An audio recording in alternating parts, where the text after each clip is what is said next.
Bismillahirrahmanirrahim. Assalamualaikum warahmatullahi wabarakatuh. Kawanku sekalian yang saya cintai karena Allah, selamat datang di serial Para Pengamal Quran, di mana setiap episodenya mengangkat kisah-kisah yang menarik dari para orang soleh terdahulu tentang bagaimana mereka berinteraksi dan mengimplementasikan Al-Quran. Alhamdulillah, pada episode yang pertama ini kita akan membahas juz pertama dan surah pertama dalam Al-Quran, yaitu surah Al-Fatihah. Surah yang unik ini oleh Rasulullah sering disebut sebagai sang tujuh yang diulang-ulang. Karena surat inilah yang kita baca dalam setiap solat sebagai rukun yang sifatnya wajib. Ada begitu banyak kisah dan riwayat yang melibatkan surah Al-Fatihah di kehidupan orang-orang soleh pendahulu kita. Namun dari sekian banyak, ada satu yang menarik untuk kita simak. Termaktub dalam riwayat Sahih Bukhari nomor 5736. Abu Sa'id Al-Hudri radhiyallahu an menceritakan suatu ketika dia dan beberapa sahabat Rasulullah sedang dalam suatu perjalanan. Artinya mereka musafir dan mereka melewati suatu perkampungan non-muslim. Kemudian para sahabat Rasulullah SAW ini meminta bantuan kepada penduduk perkampungan ini.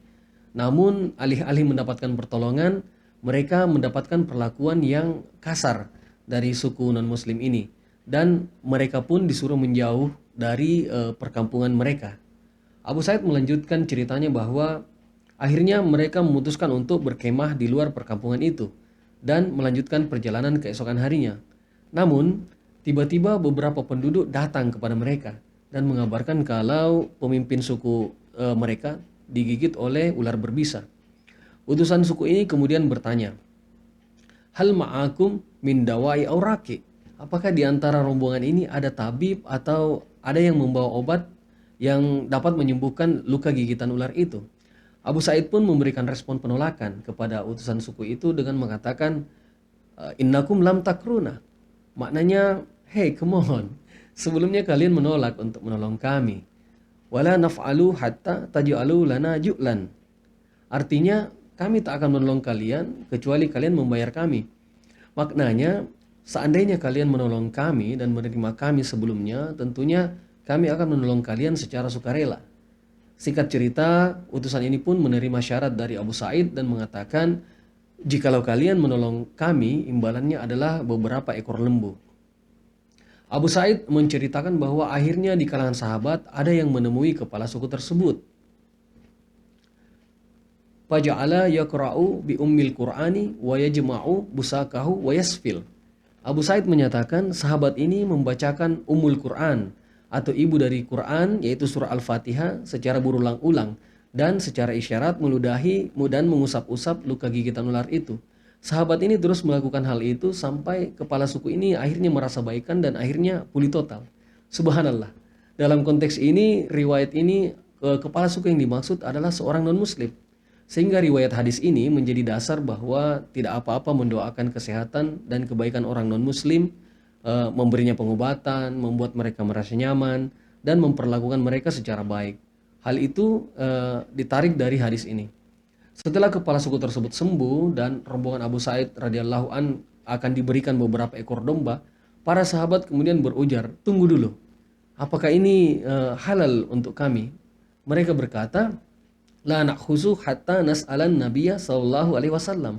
Artinya, oke, kami menghargai pemberian domba-domba ini, tapi kami tak akan mengambilnya sampai kami menanyakan perihal ini kepada Rasulullah sallallahu alaihi wasallam terkait boleh tidaknya kami mengambil pemberian ini. Abu Sa'id kemudian melanjutkan ceritanya, "Kami meninggalkan suku ini dan pergi menghadap Rasulullah sallallahu alaihi wasallam.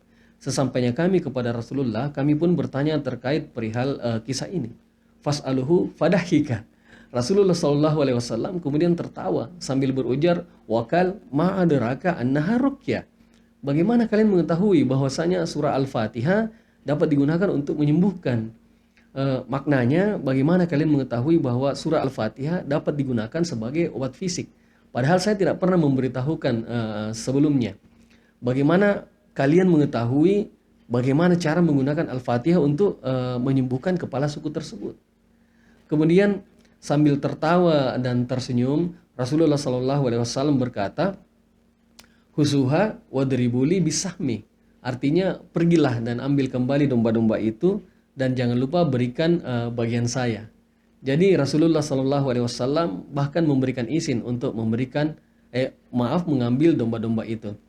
Pesan mendalam yang dapat kita ambil dari kisah ini terkait surah Al-Fatihah bahwa yang membuat surah Al-Fatihah unik adalah surah ini adalah surah penyembuh. Walaupun secara umum dipahami bahwa seluruh Al-Quran adalah syifa atau obat, namun sifatnya adalah obat jiwa atau obat spiritual.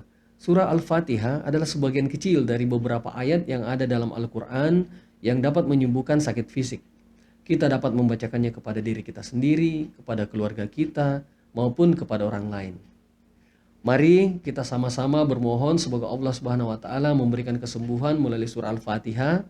Mari pula kita bermunajat memohon kepada Allah Subhanahu wa taala agar dapat mengangkat derajat kita melalui surat ini dan menjadikan kita para pengamal Quran. Demikian, sampai jumpa lagi di episode berikutnya dalam serial Para Pengamal Quran. Jazakumullah wa khairan. Wassalamualaikum warahmatullahi wabarakatuh. Bagi kawan-kawan yang merasa serial ini bermanfaat, silahkan like, dan jika tertarik untuk melihat episode-episode cover terbaru dari Ustaz Omar dan Ustaz Noman Alikan, silahkan klik subscribe. Dan jika kalian menganggap informasi yang saya share tidak memiliki bias signifikan, silahkan di-share di berbagai platform sosial media kawan-kawan.